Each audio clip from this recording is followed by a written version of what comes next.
What's going on, guys? It's your boy Shareable94. Thanks so much for coming to my channel, and this is also my first video, so also thank you for watching my first video. This one's gonna actually be about a ball review, specifically on the brand new Hammer Zero Mercy Solid. Before we go into the specs and everything else about this ball, just to give you a little history on this, this is actually a take on an old classic from Ebonite International prior to when Brunswick purchased them. This was the No Mercy.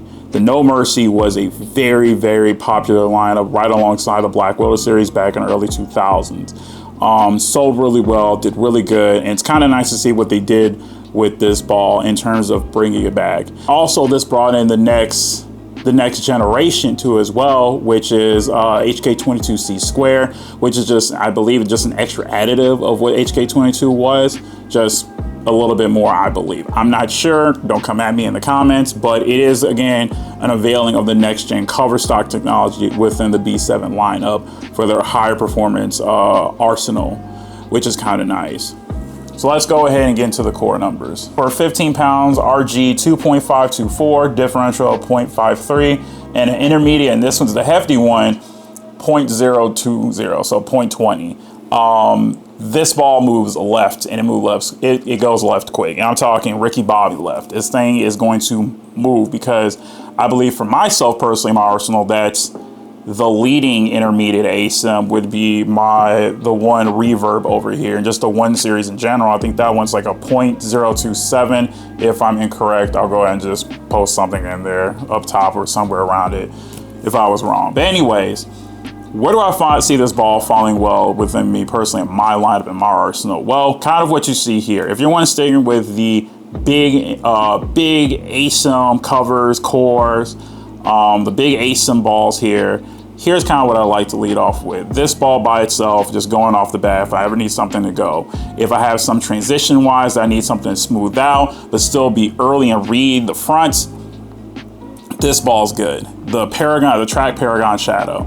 This is another big ASIM ball that personally to me didn't get its flowers because I think it got overshadowed, but that's a video I want to make for another day specifically about this ball. This one's gonna go and read very well. It's early, but it's not gonna be forward, and it's not gonna fall on its face in that back end motion. It's very continuous. It's a really good ball, and thanks to that solid hybrid cover, this is such a good ball. Definitely for a transition wise off of here, if you don't have the Pearl.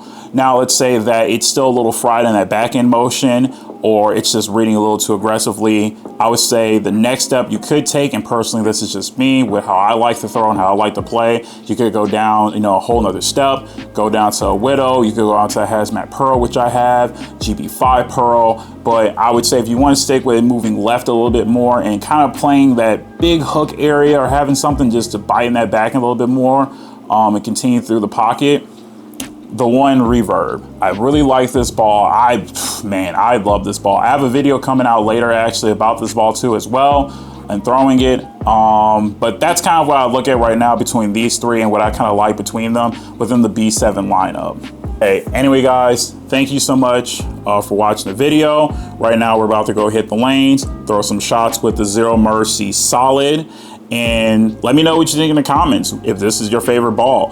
What do you look at in later Spectrum now from Brunswick, saying that they're bringing back some of the early 2000 balls now? Could we see the Rising series come back? Ebonite actually just laid out with the Spartan, which is a spin-off of the Warrior series from a few years ago, I believe in around the 2010s era. So it's kind of nice to see that they're taking some old classics, some old favorites. Granted, we're all still waiting for the Mission from Ebonite. That's a big one. I know they had one overseas. I believe there was like a Mission Possible or Mission Impossible. It was a blacked out mission basically. I know we're all still waiting for that to come to the States.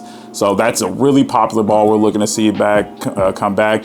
And let me know in the comments, what are some of the other bowling balls from back in the day that you're really looking forward to seeing make a comeback eventually? For me personally, I would love to see the Magic series come back. That was one of my favorite bowling ball series back when I was in high school. It did really well. The Pin Slasher was a really good one. And there's a few in the mix too that I would just personally like to see. Maybe a Twisted Fury series or a Fury series from Brunswick, because that was a really big ball that sold well. I know Sean Rash did really good on tour, and a lot of other Brunswick tour members and staff members did well out there back in the early 2000s with that particular bowling ball. But anyway, guys, without further ado, here's some shots of the Zero Mercy Solid. Have a good one, y'all.